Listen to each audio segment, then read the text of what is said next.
te perguntar agora, o que vem na sua cabeça quando eu falo radiação?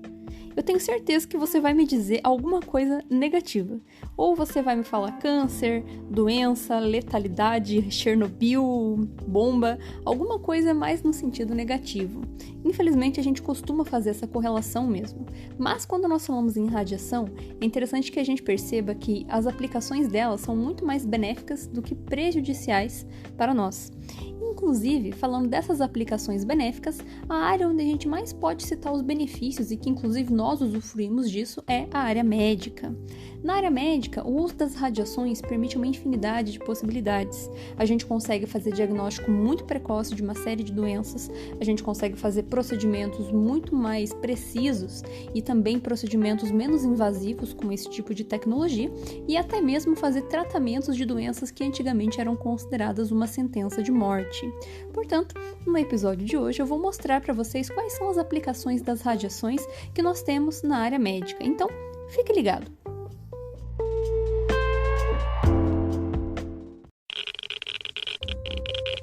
Radiation detected. Red dawn.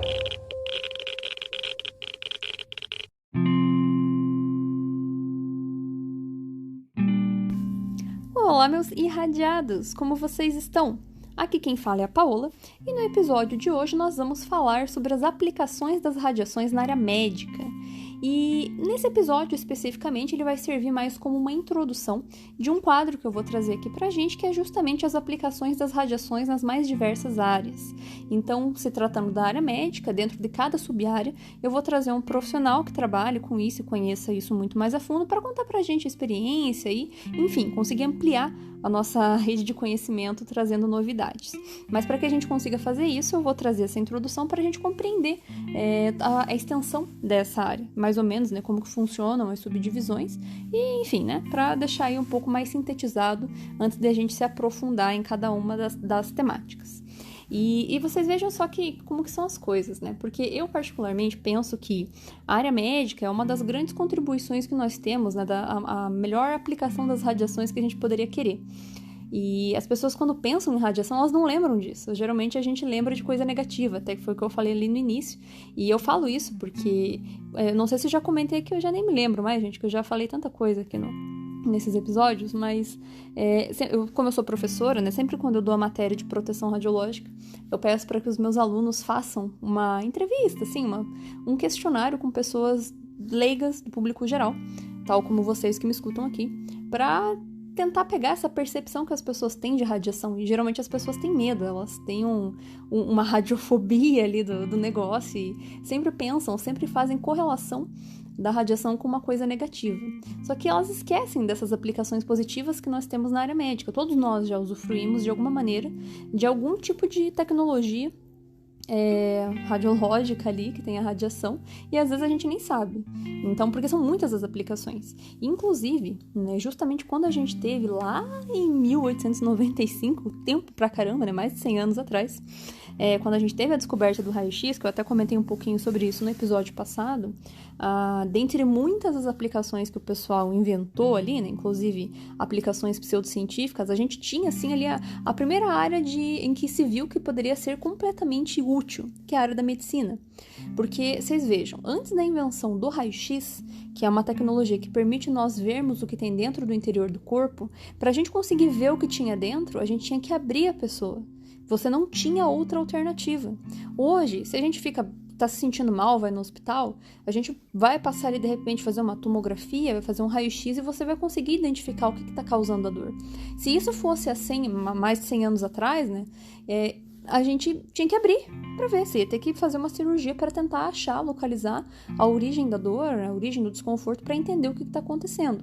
Então, vocês vejam o quanto isso contribuiu para a medicina. E isso eu estou falando só do raio-x. Quando a gente fala da descoberta da radioatividade, que daí é um outro processo, inclusive recomendo que vocês escutem aqui do podcast, eu falo qual que é a diferença entre radiação e radioatividade em um dos episódios aqui. Então, quando foi descoberta a radioatividade, né, no ano seguinte, pelo Becquerel, também se notou que poderia ter aplicações porque a radiação causa efeitos biológicos, então poderia ser utilizado para fazer algum tipo de terapia. Claro que nós vimos no episódio anterior que daí as pessoas extrapolam, né, e acham que isso vai ser um milagre da vida. Não é bem assim, né? Ele tem as suas aplicações, a gente sabe que as radiações utilizadas de maneira indevida podem causar, assim, efeitos biológicos não desejados, efeitos prejudiciais, mas se bem utilizado, como é o caso da medicina atual, por exemplo, a gente consegue ter uma rede de benefícios muito grande. E é justamente isso que eu vou trazer aqui para vocês. Eu vou mostrar quais são as áreas que nós temos ali, então como que funciona essa divisão, né, as aplicações das radiações dentro da medicina. Então vocês vão ver como realmente é muito extenso, mas é bem interessante.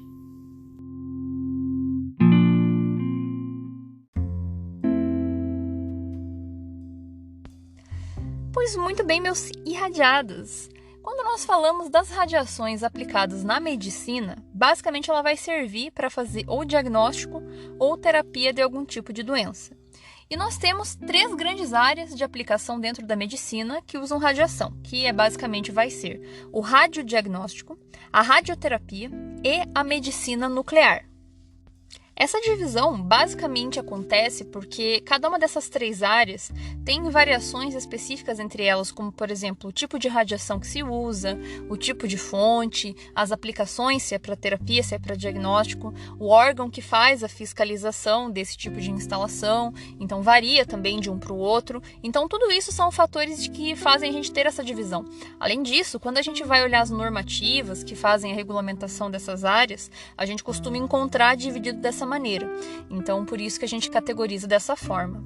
E eu vou começar falando aqui sobre o radiodiagnóstico, porque ele é o mais comum, ele é o mais cotidiano, todos nós já devemos ter passado por ele em algum momento, enquanto que a radioterapia, a medicina nuclear é um pouquinho mais específico, então eu vou falar na sequência.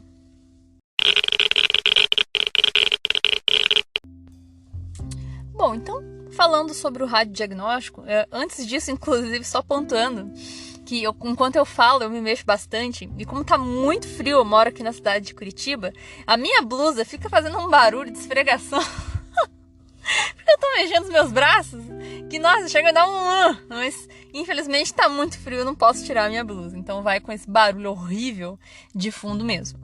Enfim, voltando à linha de raciocínio, falando sobre o radiodiagnóstico.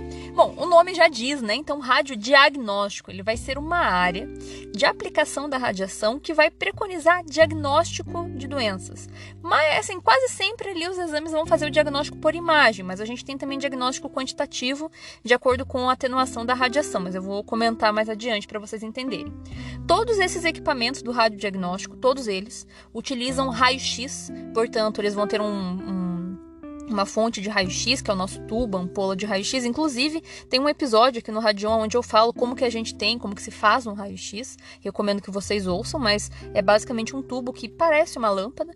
Então, isso inclusive é muito bacana. Essa área, quem faz a supervisão é a vigilância sanitária, pelo Ministério da Saúde, justamente porque esse tipo de equipamento ele não possui uma fonte radioativa, porque o raio-x ele não vem da radioatividade, o raio-x vem de um gerador de raio-x que é o tubo. Então é como se fosse, entre aspas, assim, uma radiação limpa. É incorreto eu falar dessa maneira, mas é só para a gente entender que não existe um agente contaminante. Então isso significa que as especificações, as questões de segurança e de controle para esse tipo de modalidade é um pouco mais tranquilo, justamente por causa disso. Além disso, a faixa de energia que a gente utiliza de radiação também não é muito alta, ela vai até no máximo 150 kV os equipamentos. Isso assim, a dose resultante disso não é tão alta assim. Então é bem tranquilo, é justamente só para você conseguir utilizar radiação bastante para chegar em algum diagnóstico de algum tipo de doença, dependendo do equipamento que você está utilizando. Existem 2 equipamentos que são categorizados dentro do radiodiagnóstico que não utilizam radiação ionizante, que são a ressonância magnética e o ultrassom.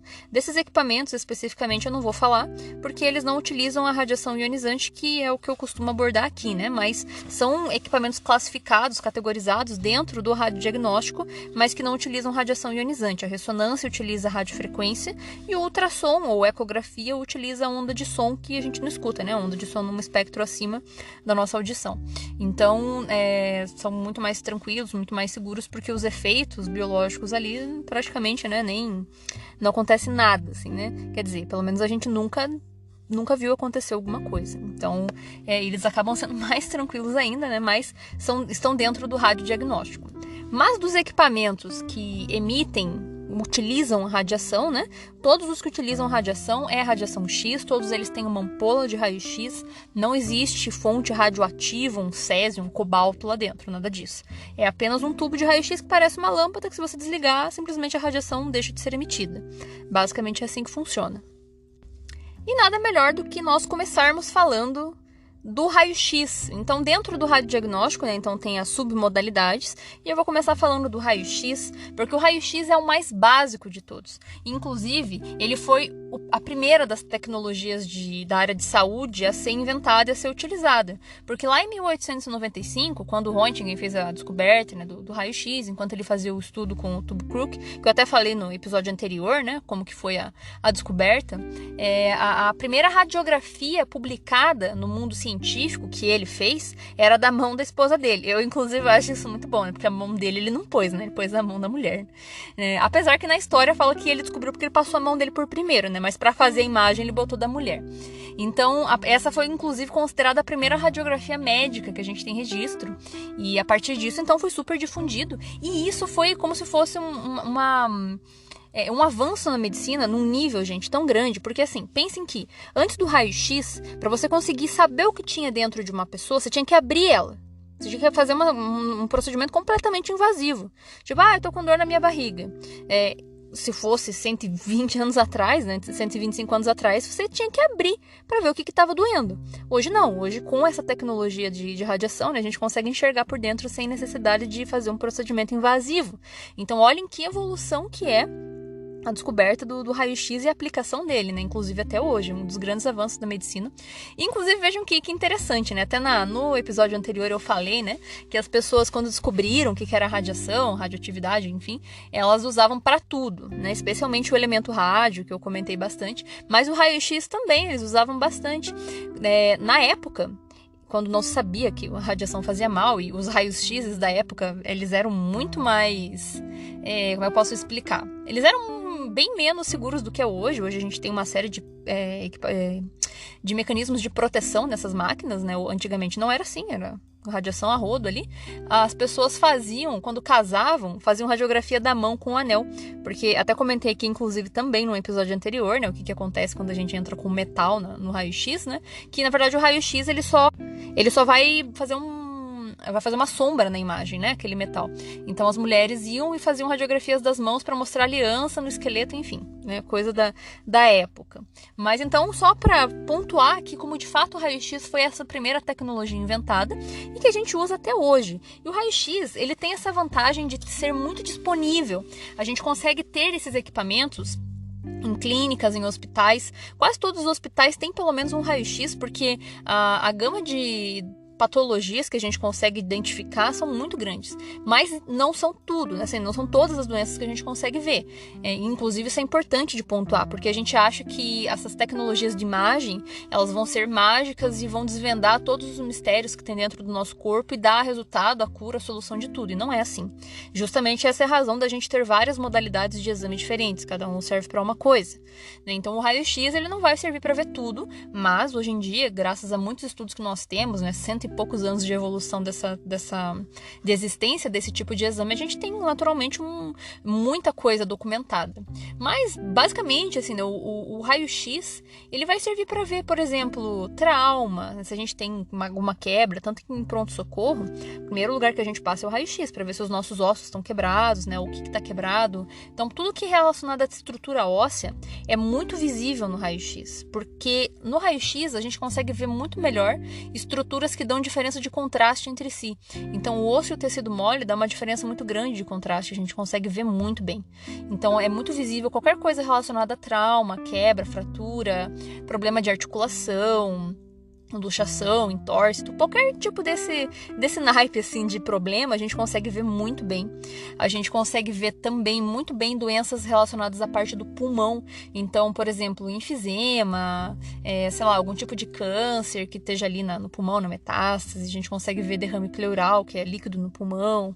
A gente consegue ver, enfim, uma série de doenças relacionadas à parte pulmonar, porque o pulmão dá muito contraste com relação ao resto das estruturas que tem ao redor, então também é bem documentado as aplicações ali. E, enfim, até imagens da face, por exemplo, para quem tem sinusite, essas coisas, como os ossos da face, eles têm uma porosidade e às vezes acumula secreção, a gente consegue ver essa diferença de contraste, então é bem imperceptível. E é um exame, assim, que ele é muito tranquilo de fazer, né, porque ele realmente não traz nenhum incômodo para a pessoa, a única coisa que a pessoa tem que fazer é ficar parada, né, e fora isso é bem tranquilo.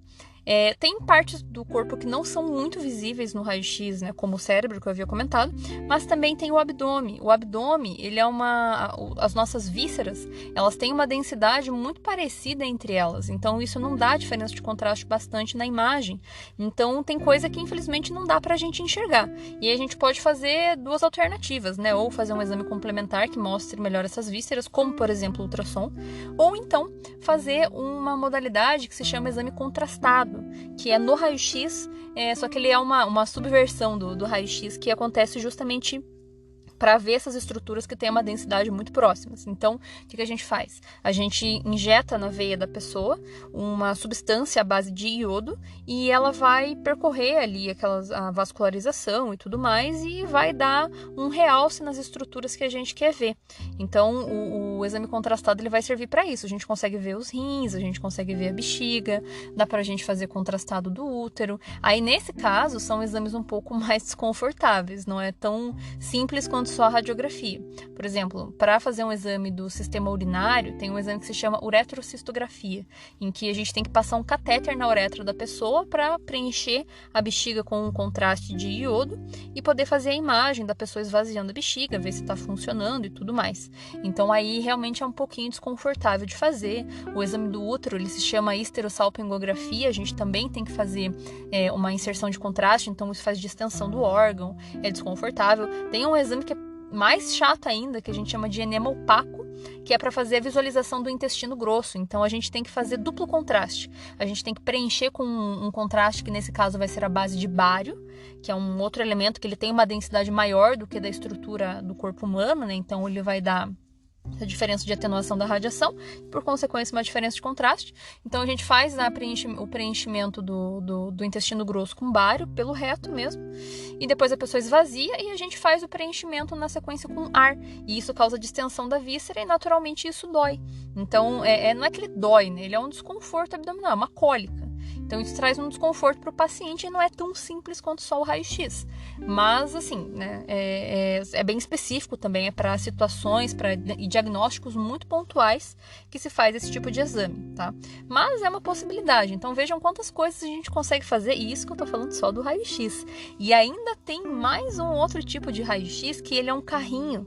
Ele é um raio-x móvel, que a gente chama, que é para fazer imagem de pacientes que estão acamados na UTI, por exemplo. Esses pacientes, a gente não consegue tirar eles de lá, mas eles também precisam de alguns acompanhamentos, alguns exames. Então a gente leva um carrinho de raio-x lá na UTI e faz a imagem das pessoas lá onde elas estão deitadinhas para conseguir fazer diagnóstico, geralmente só do pulmão, para ver como é que tá ali e tudo mais. Então olhem quanta coisa, que só o raio-x, né? Como eu falei, que aqui é um episódio de introdução, mais pra frente, quando eu trazer uma pessoa que trabalha com o raio-x no cotidiano, vocês vão ver que isso vai aprofundar ainda mais. Isso que eu tô falando é só por cima, é só uma parte sintetizada das aplicações, né? Enfim, bom, e aproveitando esse gancho aí do contraste, né, esse contraste de iodo que a gente utiliza no raio-x, a gente também utiliza ele em uma outra modalidade do radiodiagnóstico que se chama tomografia. A tomografia é aquele exame que a gente faz que é na rosquinha. Parece uma rosquinha que a gente deita numa mesa e essa mesa vai introduzir a gente dentro da rosquinha e vai tirar e a gente fica ali parado, né? Então esse é o exame que a gente chama de tomografia. Às vezes a gente confunde ele com a ressonância, porque a ressonância também é uma rosquinha. E a imagem das duas é muito parecida. para quem é leigo olhando, né, elas são iguais. Só que, na verdade, são dois exames completamente diferentes, né? O princípio físico de obtenção da imagem é completamente diferente. Então, isso significa que a imagem que nós estamos vendo, elas são obtidas de maneiras diferentes e, portanto, representam coisas diferentes. Então, apesar de ambas serem da mesma estrutura anatômica, o que nós vemos são muito variados, né? Então, o branco na tomografia que representa osso, não necessariamente vai representar osso na ressonância, pode representar líquido. Então tem uma variação muito grande. Além disso, a rosquinha da ressonância é uma rosquinha maior. É aquele exame que faz aquele barulhão, que fica parece que alguém está martelando a máquina lá de fora. E é um exame bem mais demorado. A tomografia é bem mais rapidinha, é uma rosquinha rasa, é bem curtinha, né? E é um exame silencioso. O único ruim da tomografia é ter que ficar prendendo a respiração, e é um pouco desconfortável a tomografia quando a gente tem que fazer uso do contraste, porque fura a veia, né? E o iodo, quando ele passa pela nossa circulação, ele dá uma sensação esquisita. Mas enfim, a tomografia, né, falando dela propriamente dita agora, ela também utiliza raio-x, então é muito parecido com o raio-x normal, só que a única diferença é que a tomografia ela é um exame tridimensional. No raio-x comum, a gente vai ter sobreposição de estruturas porque é uma imagem 2D. Na tomo, como o raio-x ele passa em torno do nosso corpo 360 graus, percorrendo uma região, o computador consegue reconstruir essa imagem e dar uma sensação volumétrica, ele dá uma outra noção para o médico conseguir olhar e ele tira a sobreposição de estruturas. A gente vê por um outro ângulo a imagem, dá um pouco de estranheza, mas ele consegue dar um detalhamento muito grande. Importante pontuar aqui que não significa que o fato da tomografia dar esse detalhamento maior, que ela é melhor do que o raio-x. Ela não é melhor. São exames diferentes, são para situações diferentes. Então, é interessante a gente saber disso, porque às vezes, nós como pacientes, a gente acha que o nosso médico está sendo incompetente de pedir só um raio-x, por que ele não me pediu uma tomografia? O médico vai levar em consideração qual que é a tua queixa, o que ele está buscando, porque a lógica é, a gente só vai usar a tomografia se realmente for necessário, porque ela usa mais radiação do que o raio-x. É um nível de radiação baixo, claro, mas assim, a gente tem uma outra documentação de situações muito pontuais onde o paciente acaba sofrendo algum tipo de lesão por causa de radiação, mas assim, é muito pontual, é muito raro. Normalmente a dose é tranquila com relação a isso, não traz problema nenhum, mas não significa que a gente pode ficar fazendo de alegre. Se der para fazer o raio-x é melhor. Tomografia é quando a gente precisa de uma especificidade melhor. Às vezes o raio-x não mostrou muito bem, outros exames não mostram, então a tomografia vai ser utilizada. Ela vai ser usada bastante para a gente conseguir ver estruturas moles que no raio-x, por exemplo, não aparecem. Então, tem muitos hospitais que tem até na emergência, porque a tomografia ela ajuda bastante com relação a imagens do cérebro. Não tanto quanto a ressonância, mas como é uma aquisição mais rápida, né? Ela ajuda muito com relação a diagnosticar AVC, esse tipo de coisa, hemorragias. Ela consegue ajudar também com relação a trauma. Tudo que é de estrutura óssea ali é muito visível. Analisar massas tumorais que aparecem em alguma região suspeita. Então, ela dá esse detalhamento um pouco mais específico. Apendicite, embolia, região cardíaca, rim, fígado, tudo que é víscera fica bem visível na tomografia. Então, ela tem uma gama muito mais ampla de coisas que o raio-x não consegue alcançar, né? E a ressonância, ela pode ser utilizada como um complemento à tomografia, que às vezes tem coisas na tomografia que são duvidosas, e a gente não consegue ter certeza. Por exemplo, digamos que a gente viu um cisto líquido no abdômen de uma pessoa, lá no fígado, só que a gente não consegue saber que tipo de líquido que é. Na ressonância magnética, por causa do princípio de funcionamento do equipamento, a gente consegue fazer um negócio que chama espectroscopia, a gente consegue saber a composição daquilo que você está imaginando. Então, dá para saber se é líquido, se esse líquido vai ser exudato, se vai ser sangue, se é pus, o que é. Então, a gente consegue ter essa caracterização. Por isso que a gente fala que ele é um exame de complemento, né? Então, enfim, tem essas variaçõezinhas entre elas, a gente vai ver mais a fundo quando vier um especialista para contar para a gente. Mas, tomografia tem aí as suas inúmeras aplicações. A mamografia é um exame que eu já falei um pouco aqui a respeito lá no episódio 2, quando eu falei sobre por que a mamografia tem que apertar a mama. E ele é um exame que serve para diagnóstico basicamente de câncer de mama. Ele foi inventado para isso. E ele é um exame bem específico apenas para essa estrutura anatômica, né? É diferente do raio-x e da tomografia, que imagia o corpo inteiro, né?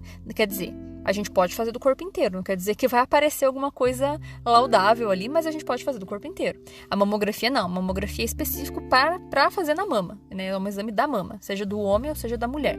Porque o homem, apesar de não ter a estrutura desenvolvida, ele tem os mesmos componentes que a mulher. Então, ele pode vir a desenvolver alguma doença igual a mulher, só que é bem mais raro, né? É só 1% dos homens que vêm a ter câncer de mama.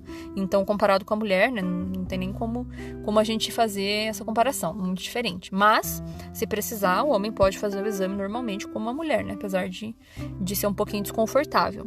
E esse que é o problema, né? A mamografia, como ela comprime a mama, as pessoas tendem a fugir. Só que esse é um exame que eu particularmente tenho muito carinho. Não só porque eu trabalho com esse tipo de equipamento, eu faço teste periódico neles, é uma das coisas da minha rotina com proteção radiológica, uma modalidade que é muito cobrada ali pela vigilância sanitária, né?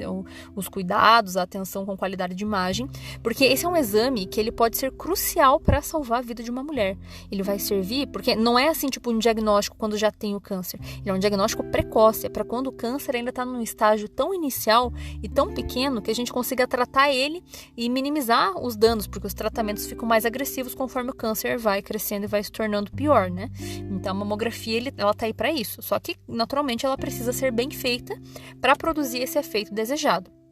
Então é um exame assim bem tranquilo, a gente faz 2 imagens de cada mama, basicamente. Se tiver prótese, a gente faz um pouquinho mais, mas a gente executa exame em pacientes que têm prótese mamária também, faz normalmente. E ele é um exame que tem uma dose muito baixinha. Eu acho engraçado, porque daí sempre tem isso que é uma bosta, né? Porque a internet é um troço legal, mas também é um negócio que às vezes enche o saco. Porque daí a pessoa vai lá e faz um vídeo falando um monte de abobrinha, as pessoas acreditam. A pessoa já não gosta de fazer mamografia. E vem uma pessoa falar que o negócio dá câncer. Ai, porque mamografia usa radiação dá câncer. Meu, vai tomar no seu... né? Meu Deus do céu, não é assim que funciona. Quando a gente tem uma modalidade dessa instaurada, é óbvio que são feitos muitos estudos para ver risco-benefício.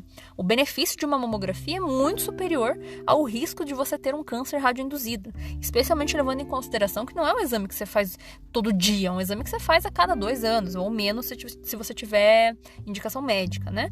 Mas é um exame ali que é tranquilinho, bem rapidinho de fazer, e que é muito funcional se feito da maneira correta e que está dentro aí do radiodiagnóstico. Um outro exame que a gente também categoriza dentro do radiodiagnóstico, e esse já não é tão conhecido, talvez ele seja mais familiar para as pessoas que são um pouco mais velhas, mais idosas, que é o exame de densitometria óssea. Esse exame, ele é diferente dos outros porque ele tem a finalidade diagnóstica também, só que ele não produz uma imagem laudável, ele produz um resultado numérico, então ele é quantitativo. E para que ele serve? A densitometria óssea, ela vai servir para medir a densidade do osso da pessoa. E geralmente é feito em pessoas mais velhas, porque conforme a gente vai envelhecendo, o nosso osso vai perdendo a sua resistência e vai quebrando. As pessoas acabam tendo fraturas. Então a gente tem que investigar como que está a densidade do osso para a gente poder fazer uma preventiva, por assim dizer, né? Se a pessoa está com o osso frágil, dá para ela vitamina D, dá para ela cálcio para poder deixar o osso forte para evitar que ela sofra algum tipo de fratura. Quando a gente é mais velho, é mais difícil se recuperar de um trauma, de uma fratura, então é muito importante que a gente veja isso antes de acontecer. Então, normalmente são pessoas mais velhas que vão fazer, é um exame bem tranquilo, assim, a pessoa deita numa caminha, e é um raio-x, gente, que ele é tão fraquinho, porque ele é só para fazer essa medição de densidade, que a pessoa que trabalha lá dentro, ela não usa EPI, não usa a biombo, porque é muito fraquinha a radiação, mas usa também radiação, usa um tubo de raio-x ali embaixo da mesa, bem fraquinho, mas tem, e é bem tranquilinho de fazer. Inclusive, até tem outra aplicação também, que é para fazer a densidade corpórea de atletas, porque a gente tem aquela bioimpedância, que é aquele negócio, aquela corrente elétrica que passa no corpo ali, né, para ver a densidade do nosso organismo, só que o DEXA, que é usado com a densitometria óssea, ele é muito mais preciso em discriminar as densidades do corpo para saber o que é osso, o que é músculo, o que é gordura, e por aí vai. O radiodiagnóstico também é utilizado pelos dentistas, nós chamamos isso de radiologia odontológica. E o pessoal da odontologia, eles utilizam raio-x para também fazer uma série de verificações da estrutura óssea da boca, da face, fazer planejamento cirúrgico, procedimentos ali que eles precisam fazer que são intervencionistas, né, digamos assim. Eles usam raio-x para poder planejar, para poder fazer verificação, por exemplo, dos sisos, para poder ver como é que vai ser para colocar aparelho. Enfim, tem uma série de aplicações ali que a odontologia traz e os dentistas utilizam esses equipamentos, tanto o raio-x panorâmico, que ele faz essa varredura da boca como um todo, e o raio-x periapical, que faz análise de dente a dente, entre espaços, para ver raiz e tudo mais. São exames muito tranquilos de fazer, também não trazem nenhum incômodo ali para o paciente, são rápidos e indolores praticamente. O único desconforto ali com relação ao procedimento é quando é no periapical, que é aquele de dente a dente, que nós temos que inserir aquele posicionador dentro da boca e fechar a boca, e aquilo acaba pegando um pouco da gengiva, um pouco do céu da boca, é desconfortável. Mas fora isso, é um exame bem tranquilo. O pessoal da veterinária também utiliza raio-x. Inclusive, na veterinária, tudo que nós temos para pessoas tem para veterinária, são os mesmos equipamentos e a razão de se fazer nos animais é a mesma para as pessoas. Então, se no raio-x a gente usa para ver bem pulmão, ver bem estruturas ósseas, corpo estranho, para veterinária é a mesma coisa. Corpo estranho, traumas, fraturas, parte pulmonar, tomografia também se aplica para veterinária, todas as áreas do radiodiagnóstico que tem para gente tem para animal também. É a mesma máquina, inclusive eu falo isso porque uma vez eu achei isso muito bom, né? Eu vi na internet que era assim, era uma imagem que era uma fotografia digital, era feito no computador de um homem bem gordo, né, bem obeso, e daí a imagem tinha uma legenda, né, que dizia assim, né, raio-x, tomografia de um homem obeso, mas a estrutura óssea de uma pessoa normal, né, então que era para mostrar como que o esqueleto fica com sobrepeso de ter que carregar a estrutura de uma pessoa obesa, né. Só que daí as pessoas começaram, acho que ninguém entendeu que aquilo era uma montagem digital, daí começaram a falar assim, né, mas e como é que fez um raio-x de um cara desse tamanho? Eles colocaram numa tomografia de elefante. Gente, isso não existe, tá? Os equipamentos que a gente usa na veterinária são iguais aos equipamentos que usa na radiologia humana. São os mesmos parâmetros de exposição. Inclusive porque, para a gente poder fazer diagnóstico e imagem, se a gente usa um espectro de energia muito grande, porque conforme os animais aumentam de tamanho, a gente precisa de energias maiores para poder passar a radiação por eles. A gente começa a ter prevalência do efeito Compton e isso causa radiação espalhada e borramento. A gente acaba não conseguindo ter formação de imagem adequada. Então não dá para ver. Então até na radiologia veterinária não são todos os animais que a gente consegue radiografar. E se for em muitos animais que a gente radiografa, às vezes não é ele por inteiro, às vezes é só a extremidade, pata, talvez face, porque se a estrutura é muito densa, a gente não tem imagem, não tem informação, não tem como. Então não tem diferença de equipamentos para veterinária e para humanos. Claro que tem um ou outro fabricante que faz uma versão PET para ser usada por clínicas veterinárias, mas de modo geral a lógica é a mesma, então as aplicações também, e por consequência todo o resto é igual. A única coisa que muda vai ser quem vai interpretar o exame, né? O médico veterinário tem que conhecer a anatomia e a fisiologia dos animais, cada um que ele for radiografar. Mas dá para fazer radiografia de muito bichinho aí. Eu trabalhei com radiologia veterinária em 2017, porque o meu mestrado foi nesse tema, mais especificamente em proteção radiológica nessa temática, mas eu vi muita coisa dessa área e realmente é bem interessante. Quando eu for trazer o profissional que vai falar para vocês sobre essa área, ele vai contar coisas que são bem curiosas referente a essa aplicação. E por fim, a última modalidade do radiodiagnóstico que eu vou trazer aqui para vocês é a radiologia intervencionista. A radiologia intervencionista é o raio-x que nós utilizamos no centro cirúrgico. Ele vai servir como um guia, basicamente, né, para procedimentos minimamente invasivos. Ele vai guiar os olhos do médico para ele ver o que ele está fazendo. Então, ele não é nem diagnóstico nem terapêutico, ele é um apoio à terapia que está sendo executada. Então, a gente pode fazer terapias de embolização, por exemplo, a gente pode fazer cateterismo, a gente pode usar para conduzir cirurgias ortopédicas, por exemplo. O médico está fazendo ali uma cirurgia no joelho, ele não precisa arregaçar toda a carne do paciente, porque com o raio-x ele consegue saber se ele está colocando os pinos no lugar certo, os parafusos, se está alinhado, porque esse raio-x que utiliza, né, o arco cirúrgico, cirúrgico e a hemodinâmica, eles são o que nós chamamos de fluoroscopia. Eles fazem como se fosse um filminho. Então o médico consegue ver em tempo real o que ele está fazendo. Ele usa o raio-x para guiar os olhos dele no que ele está executando no procedimento. Então é bem interessante, só que em contrapartida, em virtude do tempo que leva para ser feitos os procedimentos cirúrgicos, da intensidade do equipamento que se utiliza ali, a dose que resulta tanto para a equipe quanto para o paciente é um pouquinho alta. Para o paciente até o problema não é tão ruim, porque o paciente geralmente vem e faz uma vez o procedimento, talvez 2, no máximo 3, dependendo do que for. Mas para a equipe que trabalha, eles ficam constantemente expostos à radiação durante todos os dias, porque eles trabalham naquele local, né? Então, para nós da proteção radiológica, essa área isso torna um probleminha. Mas é uma aplicação muito interessante, eu sempre gosto de lembrar dela quando eu penso em como é útil a aplicação da radiação na medicina. Porque uma vez eu fui fazer um serviço num hospital do interior do Paraná e era bem tarde da noite já, e a gente estava esperando para entrar na hemodinâmica, que era o equipamento lá de fluoroscopia que é usado em procedimento intervencionista vascular. E a gente estava quase para entrar para mexer na máquina, fazer os testes de qualidade, quando a gente teve que parar porque chegou um paciente infartado. Gente, foi muito rápido. O paciente estava acordado, estava consciente, medicado para dor.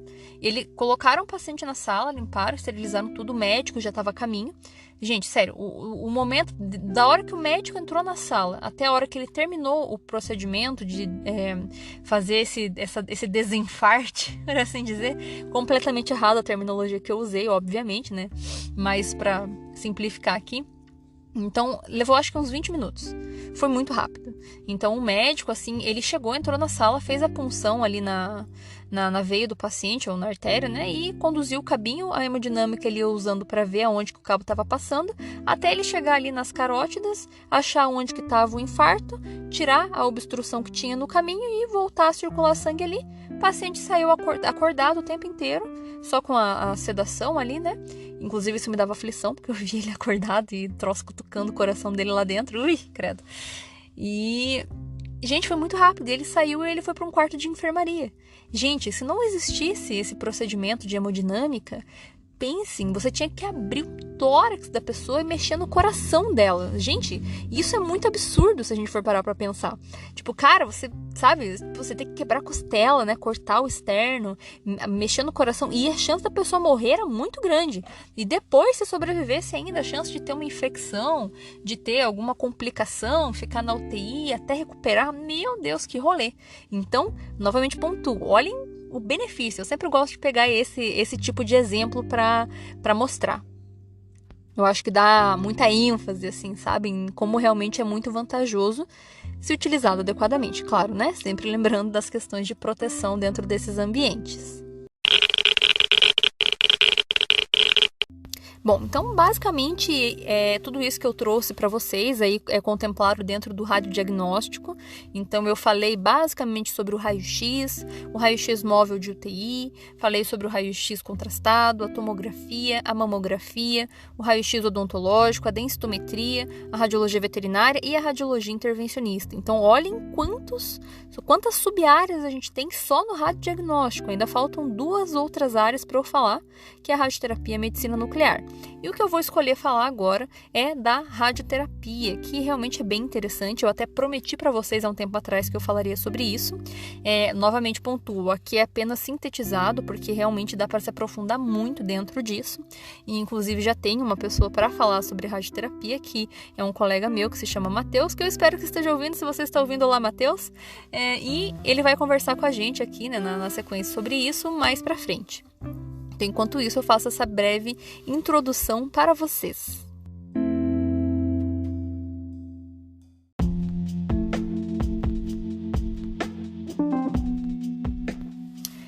Bom, a radioterapia, ela vai ser bem diferente do radiodiagnóstico em muitos aspectos, mas principalmente porque a radioterapia é uma modalidade de tratamento. Nós utilizamos a radiação para tratar lesões. Que tipo de lesões? Basicamente 90%, 95% lesões oncológicas. Câncer são lesões, né? São patologias, né? Patologias oncológicas, que é o câncer. Basicamente a radioterapia vai servir para isso. A gente tem uma outra coisinha que não é assim câncer, por exemplo, finalidade estética para tirar aquelas, como que fala? Aquela cicatriz, esqueci o nome. Queloide, eu lembrei. Então, para tirar queloide, a gente pode usar a radioterapia para isso. E também para tirar uma pelezinha que cresce e recobre o olho, que se chama pitirígio. A gente pode usar a radioterapia para isso também. Mas fora essas duas aplicações, eu desconheço qualquer outra que não seja para finalidade oncológica. Então, ele vai servir basicamente para tratar. E a radioterapia tem um diferencial também muito grande com relação ao radiodiagnóstico, que é o nível de radiação que nós utilizamos, o nível de dose. Lá no raio-x, como a gente tem a finalidade... No raio-x não, né? No radiodiagnóstico. Como a finalidade é a gente fazer diagnóstico, o nível, a intensidade, ele é bem baixinha. Para fazer terapia, para a gente ter um efeito biológico funcional, os equipamentos que a gente utiliza, eles estão na ordem de magnitude de megavoltagem. Então, vejam que lá era quilovoltagem e aqui é megavoltagem. Então, é 1000 vezes mais intenso do que um exame de diagnóstico. E é justamente para a gente ter o efeito biológico de ter destruição de tecido. Essa é a intenção mesmo. A gente ter um efeito perceptível, que vai ser quase sempre ali para destruir algum tipo de câncer ou para fazer ele reduzir de tamanho. Quase sempre a radioterapia vai ser associada com outros tratamentos, nunca usada individualmente. Não vou dizer nunca porque eu não tenho certeza disso, mas quase sempre é associado a um tratamento com outras coisas. E a radioterapia vai servir não necessariamente para todos os tipos de cânceres, porque são muitos tipos de cânceres diferentes e não são todos que respondem ao tratamento com radiação. Mas são muitos os cânceres que podem sim ser tratados por essa modalidade. E as modalidades da radioterapia que nós temos ainda também tem uma subdivisão entre teleterapia e braquiterapia. Na teleterapia, muito antigamente, nós tínhamos equipamentos que utilizavam fontes radioativas de cobalto e césio. Inclusive, o acidente de Goiânia utilizava um desses equipamentos de tratamento de câncer, que era com césio no seu interior. Hoje em dia, esses equipamentos foram substituídos por aceleradores lineares. Os que usavam cobalto e césio usavam radiação do tipo gama.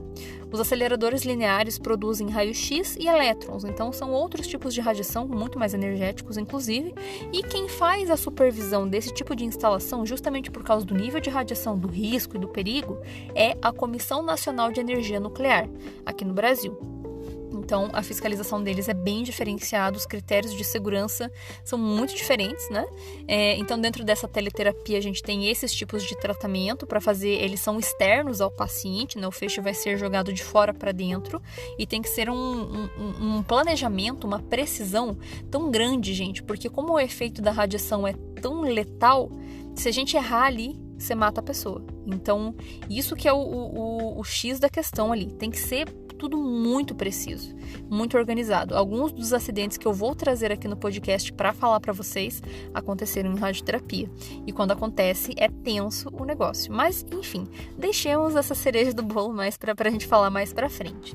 Então, a teleterapia é uma dessas modalidades de tratamento e a braquiterapia é uma outra modalidade onde a gente usa uma fonte de radiação, dessa vez, de fato, é uma fonte radioativa, selada, ou seja, existe um revestimento para o elemento químico radioativo não entrar em contato e contaminar a pessoa.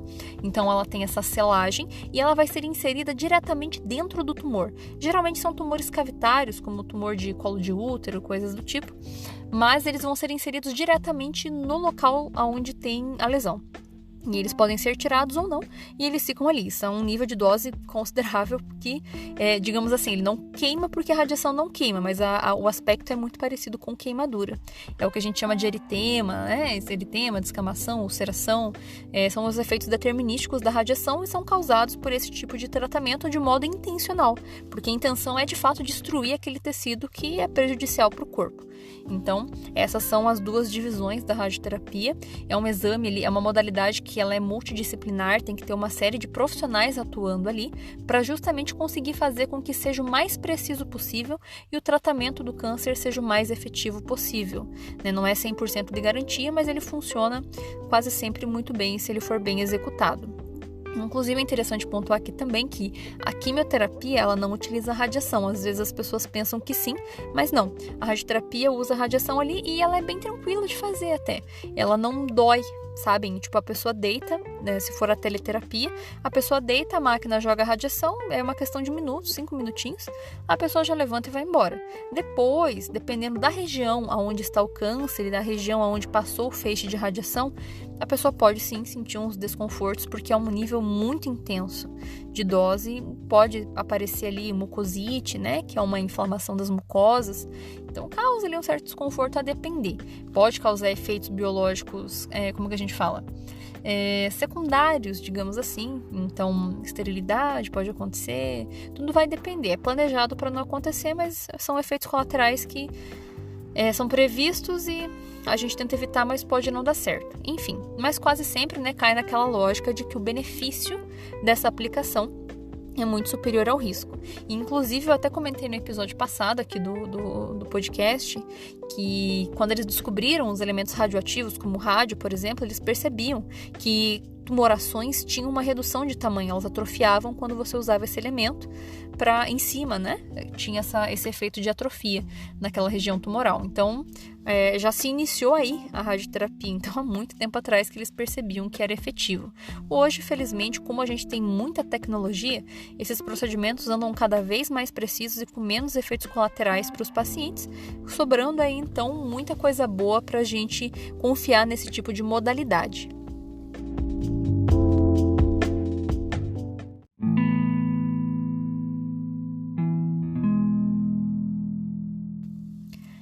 E, por fim, a medicina nuclear. Essa modalidade é uma modalidade que ela é pouquíssimo conhecida das pessoas no geral, inclusive até pela equipe médica, equipe técnica. Poucas pessoas sabem do que se trata a medicina nuclear. A medicina nuclear é uma área que utiliza radiação também, mas vocês vejam que louco que é isso. Na medicina nuclear, a gente pode fazer tanto terapia quanto diagnóstico. São níveis de radiação bem baixinhos, bem mais baixos do que uma radioterapia, por exemplo, né? Muito parecido com os níveis do radiodiagnóstico. E a gente usa uma fonte de radiação não selada.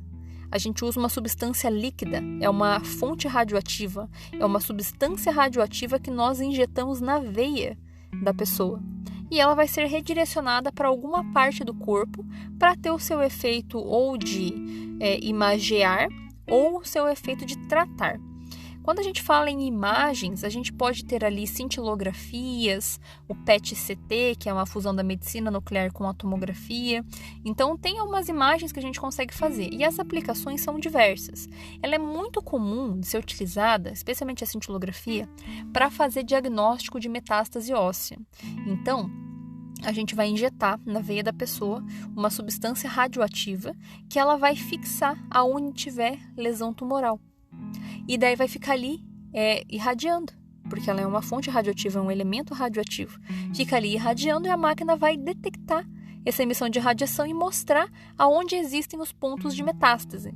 Então, esse é um exemplo bem clássico da aplicação da medicina nuclear. A imagem, ela não é muito anatômica, ela é mais fisiológica, mais metabólica. Os outros do radiodiagnóstico são mais anatômicos. O raio-x ele mostra muito a anatomia, alteração anatômica. A medicina nuclear é mais alteração fisiológica. Então, a imagem é meio feia, mas a informação que tem ali é riquíssima. E a gente tem vários tipos de elementos radioativos que são injetados na pessoa, porque cada um vai ser usado para um diagnóstico diferente. Eu quero ver o coração, usa tal elemento. Eu quero ver se tem câncer, usa outro. Eu quero ver se tem inflamação, usa outro. Quero ver o fígado, quero ver o pulmão. Então, para cada aplicação, a gente tem um elemento radioativo diferente que vai ser injetado. Mas é bem tranquilo, é bem seguro, o corpo elimina todos esses elementos, é bem rapidinho. O nível de radiação que a pessoa emite é muito baixo.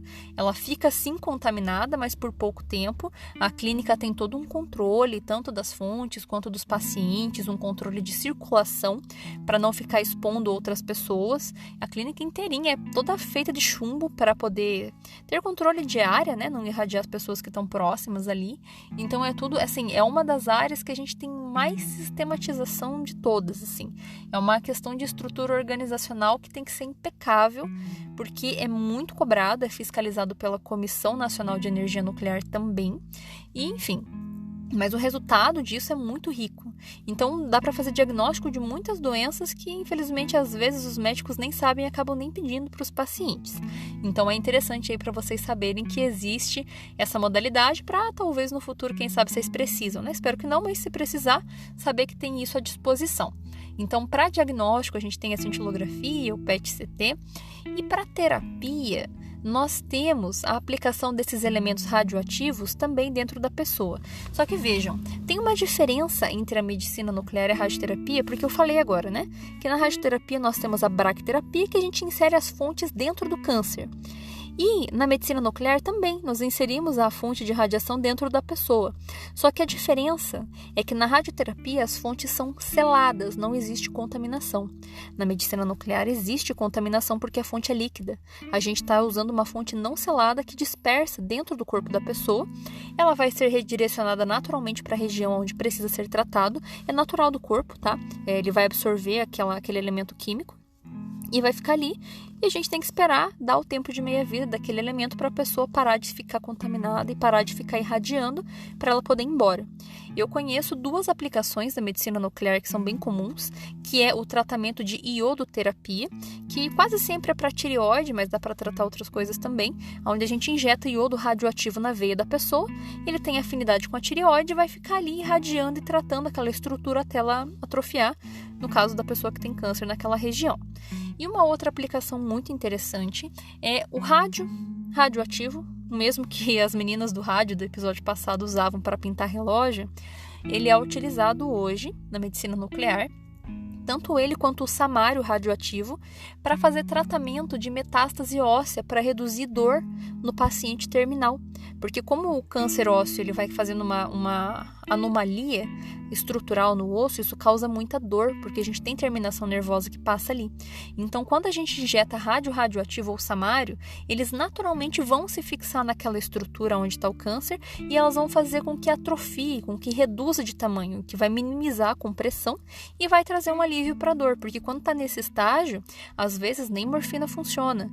Então, é interessante saber que tem essa disponibilidade de tratamento com a medicina nuclear. Tem outros tratamentos que podem ser feitos, tem outros diagnósticos, até diagnóstico de morte cerebral dá para fazer. Então, enfim, são muitas as possibilidades. É uma área muito interessante. E eu, antes de trabalhar com proteção radiológica, eu queria muito entrar nessa área de medicina nuclear, mas não deu certo. Mas, felizmente, para mim, acho que foi bom, porque se não fosse isso, eu não estaria na Núcleo hoje. A gente não tem como saber, né? Enfim. O ponto importante essa é uma outra modalidade de aplicação da área médica que utiliza radiação, níveis baixos, fontes radioativas não seladas e que traz aí uma riqueza de detalhe, uma riqueza de informação e possibilidades para os pacientes que está à nossa disposição por aí.